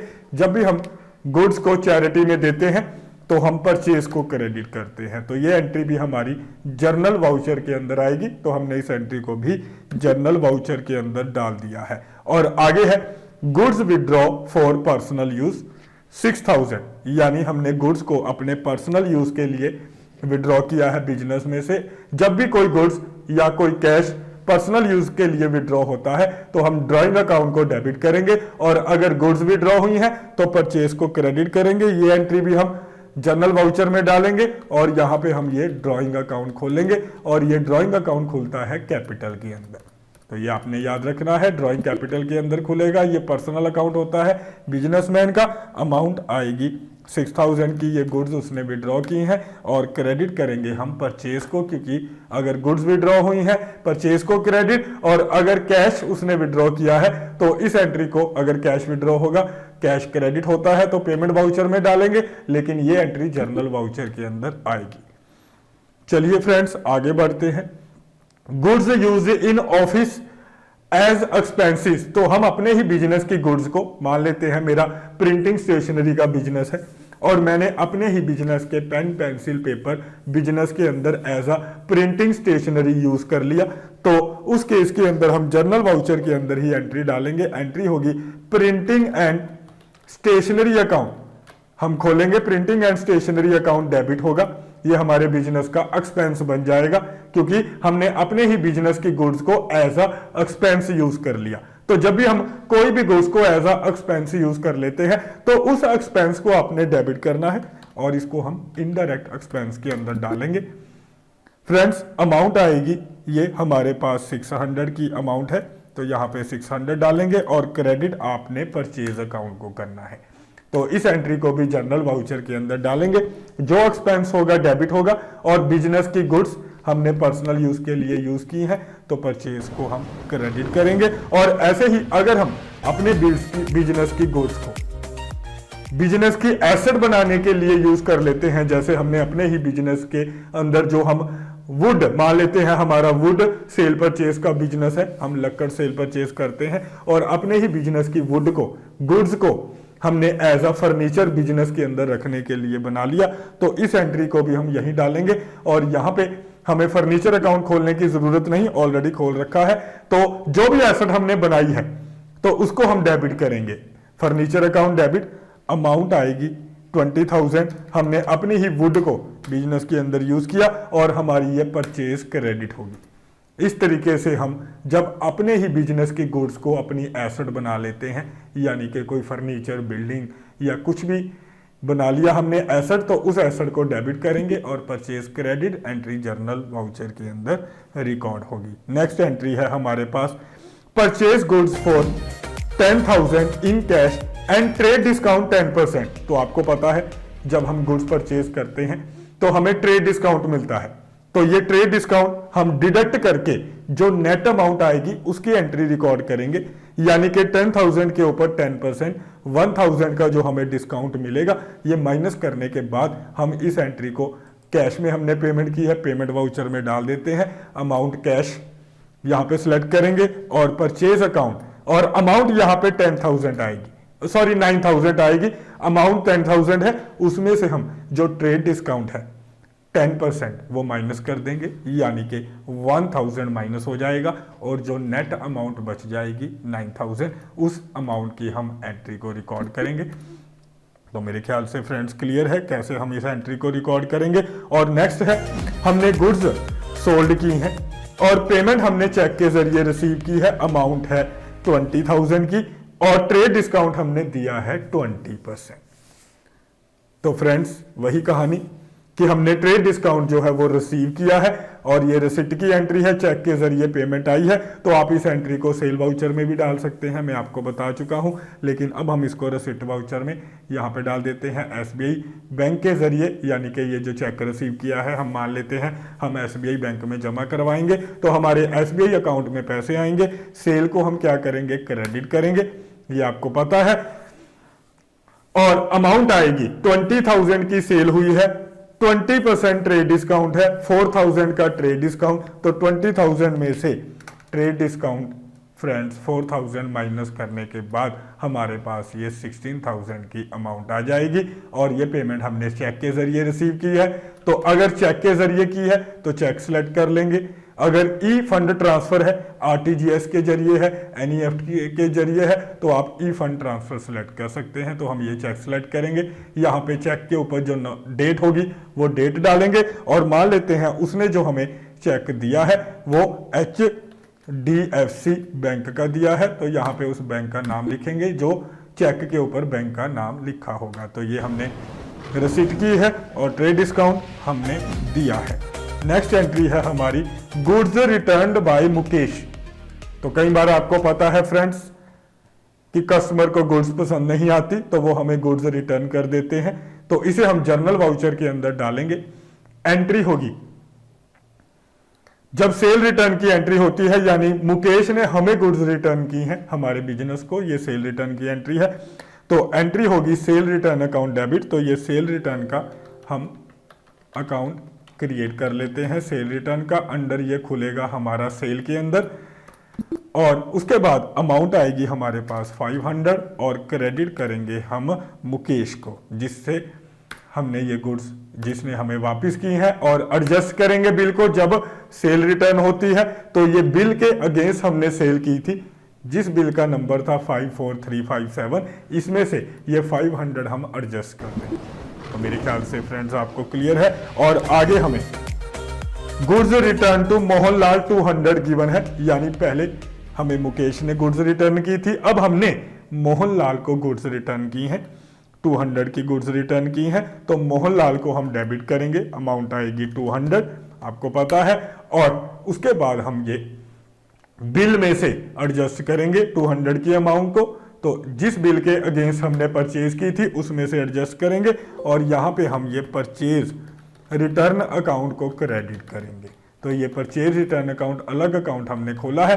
अगर आप चाहें परचेज अकाउंट को भी क्रेडिट कर सकते हैं, और सेल रिटर्न के केस में सेल अकाउंट को भी डेबिट कर सकते हैं। अगर आप अलग अकाउंट खोलना चाहते हैं, अलग अकाउंट भी खोल सकते हैं। अलग अकाउंट खोलने का ये फायदा होगा, हमें पता चल जाएगा कितनी परचेज रिटर्न हुई है। और आगे है, हमने लोन लिया है, loan taken from ICICI bank. हमने 50,000 का लोन आईसीआईसी बैंक से लिया है। जब भी हम किसी बैंक से लोन लेते हैं तो हमें चेक के जरिए, यानी हमारे बैंक अकाउंट के अंदर पैसा आएगा। तो यहाँ पे हमें एक रिसिप्ट के अंदर इस एंट्री को डालेंगे, क्योंकि हमारे पास पैसा आ रहा है, बैंक के अंदर आएगा। तो यहाँ पे हम आईसीआईसीआई बैंक, क्योंकि जिस बैंक से हम लोन लेते हैं उसी बैंक के अंदर अकाउंट खुलेगा और हमारे अकाउंट में पैसा आएगा। यहाँ पे बैंक अकाउंट के अंदर ये आईसीआईसी बैंक को खोलेंगे। अगर आप यहाँ पे बैंक की डिटेल डालना चाहते हैं तो यहाँ पे आप बैंक की डिटेल डाल सकते हैं, और उसके बाद हम यहाँ पे नीचे अकाउंट क्रिएट करेंगे एक और, लोन फ्रॉम आईसीआईसीआई बैंक, यानी लोन अकाउंट जिसे हमने लोन लिया है, साथ में उसका नाम लिखेंगे लोन फ्रॉम आईसीआईसी बैंक। अंदर ये जाएगा लोन लायबिलिटी के अंदर। ये देखिए लोन लायबिलिटी नाम का हमारे पास ये हेड होता है, तो यहाँ पे जाएगा। और अगर हमने सिक्योर्ड लोन लिया है, सिक्योर्ड का मतलब कोई एसेट को गिरवी रखकर, मॉर्गेज रखकर अगर लोन लिया है तो आप सिक्योर्ड लोन के अंदर डाल सकते हैं। और अगर अनसिक्योर्ड लोन, यानी बिना किसी सिक्योरिटी के अगर हमने लोन लिया है, जैसे कि कोई पर्सनल लोन है, तो आप अनसिक्योर्ड लोन के अंदर डाल सकते हैं। तो फिलहाल हम इसको लोन लायबिलिटी के अंदर डाल देते हैं, और यहाँ पे अगर आप बैंक की डिटेल डालना चाहते हैं तो डाल सकते हैं। और यहाँ पे अमाउंट आ जाएगी हमारे पास 50,000 की, और ये चेक के जरिए हम मान लेते हैं उन्होंने हमें पेमेंट दी है। तो यहाँ पे डेट जिस दिन उन्होंने हमें ये पेमेंट दी, यहाँ पे हमारे बैंक का नाम आ जाएगा, यानी कि आईसीआईसीआई बैंक। तो इस तरीके से आप ये डिटेल डाल सकते हो लोन की। और आगे है लोन गिवन टू रवि। तो अब हमने जैसे पहले लोन लिया था, अब हमने 3500 का लोन रवि को दिया है। हमारा कोई फ्रेंड है रवि, उसको हमने लोन दिया है, यानी पेमेंट वाउचर के अंदर एंट्री डालेंगे, और एंट्री होगी loan to Ravi account debit to cash. तो ये हमने कैश में दिया है, यहाँ पे हम कैश अकाउंट डालेंगे। आपको पता है कैश क्रेडिट होगा। और उसके बाद हम अकाउंट क्रिएट करेंगे लोन टू रवि। यहाँ पे लोन टू रवि अकाउंट हम क्रिएट करेंगे। अंडर ये आएगा हमारे पास लोन एंड एडवांसेस के अंदर। जब भी हम किसी को हमारा बिजनेस लोन देगा तो ये लोन एंड एडवांसेस हमारी एसेट होता है। और यहाँ पे आप रवि की अगर डिटेल डालना चाहें, उसका नेम, एड्रेस, कंट्री, स्टेट, यहाँ पे पैन नंबर वगैरह डाल सकते हैं। और उसके बाद हमने यहाँ पे अमाउंट डालनी है, 3500 का लोन दिया है, और नरेशन लिखना चाहें नरेशन लिख सकते हैं। नेक्स्ट एंट्री है amount due from the Mukesh treated as bad debt 1000। तो हमने मुकेश से पैसे लेने थे, जिसमें से 1000 बैड डेट हो गए। बैड डेट का मतलब हमारे पैसे मर गए हैं। तो जब भी हमारे बैड डेट होते हैं तो हम बैड डेट अकाउंट को डेबिट करेंगे और मुकेश को क्रेडिट करेंगे। ये एंट्री हम जर्नल वाउचर के अंदर डालेंगे और यहाँ पे हम एक बैड डेट अकाउंट क्रिएट कर लेते हैं। यहाँ पे bad debt account indirect expense के अंदर इस बैड डेट अकाउंट को हम क्रिएट करेंगे। ये भी हमारा इनडायरेक्ट एक्सपेंस होता है। अमाउंट आएगी 1000 और यहाँ पे हम क्रेडिट करेंगे फ्रेंड्स, किसको, यहाँ पे क्रेडिट मुकेश को करेंगे जिससे हमने पैसे लेने थे, बैड डेट हो गए। और किस बिल के अगेंस्ट एडजस्ट करने हैं, यानी कौन सा ऐसा बिल है जिसकी वजह से ये हमारे बैड डेट हुए, उस बिल में से हम इस अमाउंट को एडजस्ट कर देंगे। तो ऐसे हम ये बैड डेट की एंट्री डालते हैं। और लास्ट एंट्री हमारी फ्रेंड्स इस जो हमारी बेसिक एंट्री चल रही थी उसकी अब हम लास्ट एंट्री डालेंगे और इसके बाद हम रिपोर्ट देखेंगे। यानी कि अब मैं आपको इसके बाद रिपोर्ट दिखाऊंगा, जो भी हमने एंट्रीज डाली हैं उसका रिकॉर्ड अब हम देखेंगे। तो ये last entry bad debts recovered from Mukesh 600। तो ये जो हमने स्टूडेंट हमारे बैड डेट हुए थे मुकेश से, वो हमारे ये बैड डेट्स रिकवर्ड हुए हैं, यानी जो मुकेश से हमने पैसे लेने थे, हमारे बैड डेट हो गए थे 1000 के, उससे रिकवर हो गए हैं। जब भी हमारे कोई भी बैड डेट्स अमाउंट रिकवर होती है, हमारी एंट्री होती है कैश के अंदर, हमने ये रिसीव किए हैं, कैश अकाउंट डेबिट करेंगे और ये जो बैड डेट्स की रिकवरी होती है ये हमारी इनकम होती है। तो इसको हम रिसिप्ट वाउचर के अंदर एंट्री को डालेंगे, कैश हमारा डेबिट होगा यानी रिसिप्ट में डालेंगे और क्रेडिट हम बैड डेट रिकवर्ड को करेंगे। यहाँ पे बैड डेट रिकवर्ड अकाउंट को हम क्रेडिट करेंगे। तो मेरे ख्याल से क्लियर है। और इसको हम इनडायरेक्ट इनकम के अंदर, ये हमारी इनडायरेक्ट इनकम, इसके अंदर हम इसको डालेंगे और अमाउंट आएगी 600 की। तो इस तरीके से फ्रेंड हम अपनी बेसिक ट्रांजैक्शंस को रिकॉर्ड करते हैं। ये आपको समझ में आया कैसे बिजनेस की बेसिक ट्रांजैक्शन रिकॉर्ड होती हैं। और ट्रांजैक्शन रिकॉर्ड करने के बाद अगर आपने इनकी रिपोर्ट देखनी है, यानी कि अगर आपने बैलेंस शीट देखनी है, बैलेंस शीट के अंदर जाकर आप सारी जो भी हमारी एसेट्स देख सकते हो। आप राइट हैंड साइड पे आपको एसेट्स नजर आएंगी, लायबिलिटी साइड पे आपको यानी कि जितनी भी बिजनेस की लायबिलिटी है, और ये इसको ग्रुप वाइज दिखाता है। अगर आप डिटेल के अंदर यहाँ पे देखना चाहते हैं तो शॉर्टकट की Alt F1 अगर आप प्रेस करोगे तो आपको ये डिटेल के अंदर यानी ग्रुप के अंदर जितने भी हमारे अकाउंट हैं उनको साथ में दिखाएगा। जैसे फिक्स एसेट के अंदर बिल्डिंग, फर्नीचर, करंट एसेट्स के अंदर जितने भी हमारे अकाउंट खोले हैं हमने, वो सारे आपको डिटेल के अंदर ये पूरी बिजनेस की बैलेंस शीट दिखा रहा है। तो आप जो भी एंट्रीज ट्रांजैक्शन को रिकॉर्ड करते हो उसकी बैलेंस शीट देख सकते हो। और इसके बाद अगर आपने प्रॉफिट एंड लॉस देखना है तो यहां से ये देखिए, आप जैसे कि मैंने अभी आपको दिखाया बैलेंस शीट, इसी के नीचे ऑप्शन होती है प्रॉफिट एंड लॉस। यहां से आप प्रॉफिट, जो भी बिजनेस ने प्रॉफिट अर्न किया, तो जैसे देख सकते हो इसके अंदर लॉस आ रहा है। और अगर आप डिटेल में देखना चाहते हो तो आपने Alt F1 एक बार फिर से यहाँ पर करना है। तो आप देख सकते हो ये आपके सारे प्रॉफिट्स और लॉसेस दिखाएगा, यानी कि income and expenses. Right side पे आपको इनकम, सेल और जितनी भी हमारी इनडायरेक्ट इनकम है।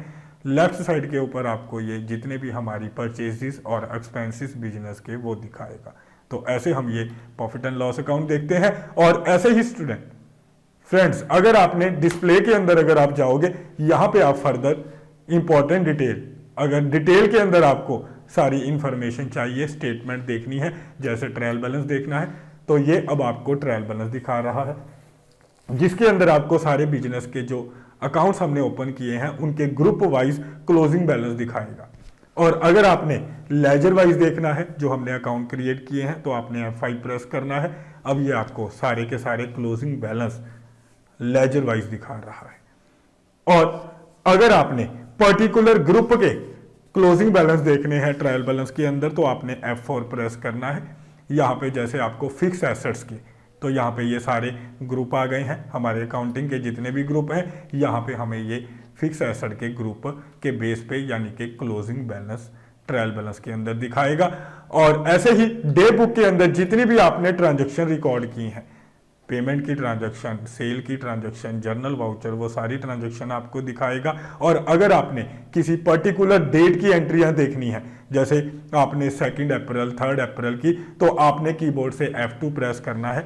जिस डेट की भी एंट्रियां देखनी है यहाँ पर ये चेंज डेट के अंदर वो डेट डाल देनी है, तो वो आपको पर्टिकुलर डेट की एंट्रियां दिखाएगा। और अगर आपको पर्टिकुलर पीरियड की एंट्रियां देखनी है, यानी कि 1 अप्रैल से लेकर आपने ऑल्ट F2 प्रेस करना है, यहाँ पे जैसे 1 अप्रैल से लेकर 1 मई तक की मैंने सारी एंट्रियां देखनी है पर्टिकुलर पीरियड की, तो आपने ऑल्ट F2 प्रेस करना है।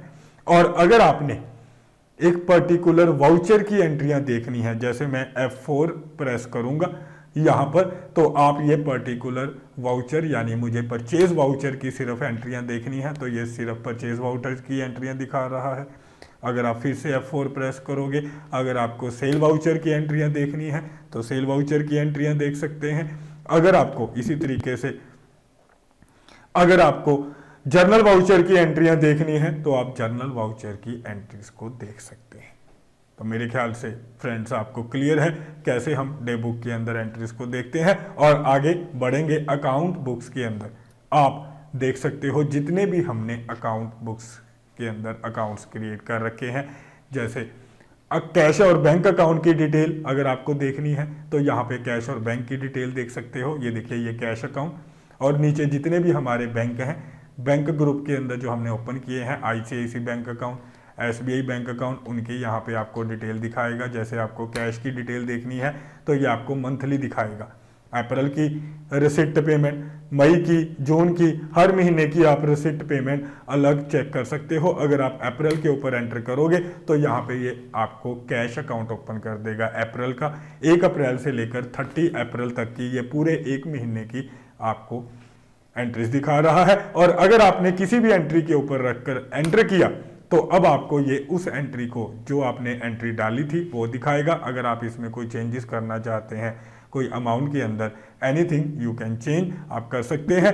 अगर आपने इससे बाहर आना है, एस्केप प्रेस करते रहिए तो आप बाहर आ सकते हैं। ऐसे ही आप ICICI बैंक की डिटेल देखना चाहते हैं, ICICI बैंक की डिटेल, या SBI बैंक की डिटेल देखना चाहते हैं, अप्रैल में कितनी आपने रिसिप्ट की हैं, कितनी पेमेंट की हैं, मई के अंदर, जून के अंदर, जुलाई के अंदर, तो ये रिसिप्ट पेमेंट आप देख सकते हैं।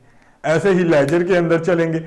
लेजर के अंदर आप जितने भी आपने अकाउंट क्रिएट किए हैं, जैसे मुझे परचेज अकाउंट की डिटेल देखनी है तो ये परचेज लेजर, परचेज की एंट्रियां आप देख सकते हो। ये सारी की सारी परचेज की एंट्रियां हमारी आ गई हैं, जितनी भी हमने परचेज की एंट्रियां टैली के अंदर डाली हैं।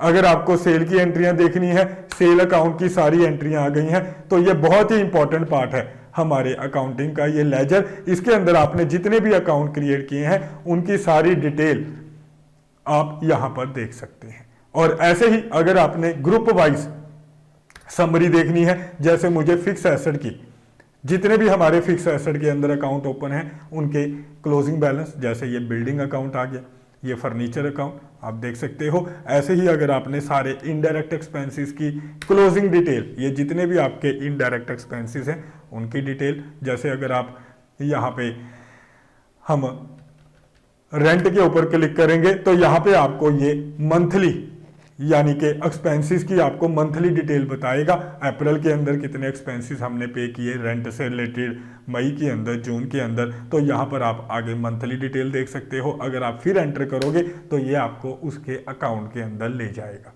तो ये इसने अकाउंट ओपन कर दिया। तो ऐसे हम ये रिपोर्ट देख सकते हैं। ग्रुप वाउचर के अंदर जैसे हमने फिक्स एसेट से रिलेटेड जितनी भी एंट्री डाली है, फिक्स एसेट से रिलेटेड जितनी भी entry, voucher, group voucher, fix asset से रिलेटेड जितनी भी एंट्रीज हैं वो आपको दिखा रहा है। तो मेरे ख्याल से फ्रेंड्स क्लियर है। और ऐसे ही सेल रजिस्टर के अंदर जितनी भी एंट्रीज हमने सेल वाउचर के अंदर डाली हैं वो आपको मंथली स्टेटमेंट में दिखाएगा। अगर आपने अप्रैल के ऊपर ये एंटर किया तो ये आपको 1 अप्रैल से लेकर 30 अप्रैल तक जितनी भी हमने सेल वाउचर के अंदर एंट्रीज को रिकॉर्ड किया है वो आप यहाँ पे टोटल एंट्री वाइज देख सकते हो। और ऐसे ही परचेज रजिस्टर के अंदर परचेज की, और जर्नल रजिस्टर के अंदर जितनी भी आपने जर्नल के अंदर एंट्रियां डाली हैं अप्रैल में, मई में, जैसे अप्रैल में 17, तो आप जैसे ही एंटर करोगे तो आपको ये वो 17 एंट्रीज, जितनी भी एंट्री आपने अप्रैल में जर्नल वाउचर में डाली है यहाँ पर वो एंट्रीज आप देख सकते हैं। तो मेरे ख्याल से क्लियर है। तो ऐसे हम ये अकाउंट बुक्स के अंदर जाकर अकाउंट्स की डिटेल और आगे स्टेटमेंट ऑफ अकाउंट्स के अंदर जितने भी आउटस्टैंडिंग बैलेंस यानी हमने सन्ड्री डेटर से जो पैसे लेने हैं, रिसीवेबल के अंदर जाकर ये देखिए ये वो पार्टीज हैं जिनसे हमने पैसे लेने हैं, जैसे मुकेश से लेने हैं। और पेबल के अंदर जाकर जितनी हमने पेमेंट करनी है अपने क्रेडिटर को, उनकी डिटेल आप पेंडिंग अमाउंट, जैसे यहाँ पे मोहनलाल पे अगर आप क्लिक करोगे ये आपको दिखाएगा कि मोहनलाल से परचेज कितनी हुई है, उसको हमने कितनी पेमेंट कर दी है, और ये हमें जो उससे डिस्काउंट मिला है उसकी डिटेल या रिटर्न जो हुई है वो सारी डिटेल आपको यहाँ पे दिखाएगा। और ऐसे ही अगर आप लेजर के अंदर जाकर देखोगे तो आप यहाँ पर पर्टिकुलर पर्सन की, मोहनलाल की अलग से, अगर मुकेश की देखनी है मुकेश की अलग से, यानी कि पार्टी वाइज आप यहाँ पे डिटेल देख सकते हो। और ग्रुप के अंदर जाकर पूरे ग्रुप की, यानी सन्ड्री डेटर जिन लोगों से हमने पैसा लेना है सभी की यहाँ पे लिस्ट आ जाएगी, जिन जिन से हमने पैसा लेना है उनकी बैलेंसिंग अमाउंट, पेंडिंग अमाउंट आपको यहाँ पे दिखाएगा। और सन्ड्री क्रेडिटर के अंदर जिन जिन लोगों का हमने पैसा देना है, सन्ड्री क्रेडिटर जिन लोगों का भी पैसा देना है उनके आउटस्टैंडिंग बैलेंस आपको यहाँ पर आउटस्टैंडिंग के अंदर वो दिखाएगा। और ऐसे ही स्टेटिस्टिक्स के अंदर जाकर आप देख सकते हो कि आपने परचेज की एंट्रियां कितनी डाली हैं, सेल की एंट्रियां कितनी डाली हैं। स्टेटिस्टिक्स का मतलब यही होता है, ये आपको बताएगा। जर्नल एंट्री 17 डाली हैं और पेमेंट की 5 एंट्री डाली हैं, परचेज की 2 एंट्री डाली हैं, रिसिप्ट की 7 एंट्री डाली हैं, सेल की 3 एंट्रीज डाली हैं। आप देख सकते हो हमारी टैली के अंदर ग्रुप 28 है, हमने लेजर कितने क्रिएट किए हैं 34, और वाउचर टाइप 22 वाउचर हैं जो हमारी टैली ने बना रखे हैं, जिसमें से 5 वाउचर के अंदर हमने एंट्रियां डाली हैं, 5-6 वाउचर के अंदर, और करेंसी 1 यानी कि रुपीस जो ये टैली ने ऑलरेडी क्रिएट कर रखी है।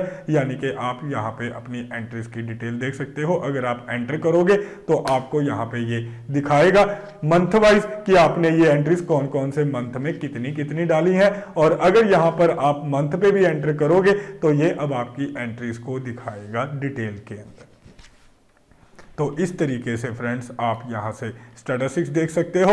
और नेक्स्ट है रिसिप्ट एंड पेमेंट। तो यहाँ पे ये इन्वेंट्री से रिलेटेड टॉपिक है, इसको हम छोड़ रहे हैं। यहाँ पे रिसिप्ट एंड पेमेंट के अंदर जाकर आप जितनी भी रिसिप्ट से रिलेटेड, यानी कि जो भी हमने रिसिप्ट की है, जैसे देख सकते हो ये ग्रुप वाइज आपको लेफ्ट हैंड साइड पे रिसिप्ट दिखा रहा है, राइट हैंड साइड पे पेमेंट। अगर आप ऑल्ट F1 प्रेस करोगे तो आपको ये डिटेल में, यानी के साथ में आपको उनके लेजर भी दिखाएगा कि कौन कौन से ग्रुप के अकॉर्डिंगली जो लेजर है हमने रिसिप्ट की है। अगर आपको अकेले लेजर की डिटेल देखनी है तो यहाँ पे आपने F5 प्रेस करना है, तो सिर्फ आपको आपके लेजर दिखाएगा। बैड डेट से रिकवरी हुई है, कैपिटल आई है, कमीशन रिसीव की है, फर्नीचर से पेमेंट आई है, सेल करने पर लोन लिया है, तो यहाँ पे आपको रिसिप्ट और यहाँ पे आपको उसकी पेमेंट, और ये क्लोजिंग बैलेंस जो हमारा बैलेंस बच गया है, यानी कि रिसिप्ट में से पेमेंट माइनस करके ये हमारे पास बैलेंस बच गया। और लास्ट यहाँ पे लिस्ट ऑफ अकाउंट्स, जितने भी हमने अकाउंट क्रिएट किए हैं टैली के अंदर, ये जो आप बोल्ड देख रहे हो ये बोल्ड, ये ग्रुप है। और जितने भी आप यानी कि विदाउट बोल्ड जो हमारा टेक्स्ट है वो हमारे अकाउंट लेजर जो हमने क्रिएट किए हैं, जैसे सन्ड्री क्रेडिटर के अंदर Mohanlal, commission received in advance, ये हमने अकाउंट क्रेडिटर के अंदर ये हमारे फिक्स एसेट के अकाउंट, बिल्डिंग, फर्नीचर, ये इनडायरेक्ट एक्सपेंसेस के अकाउंट जो हमने क्रिएट किए हैं। तो इस तरीके से यहाँ पर आकर हमारा ये basic part company creation, laser creation, group selection, voucher entry और डिस्प्ले का कॉन्सेप्ट यहाँ पे हमारा खत्म होता है। बाकी और डिस्कशन हम आने वाले नेक्स्ट वीडियोस के अंदर करेंगे।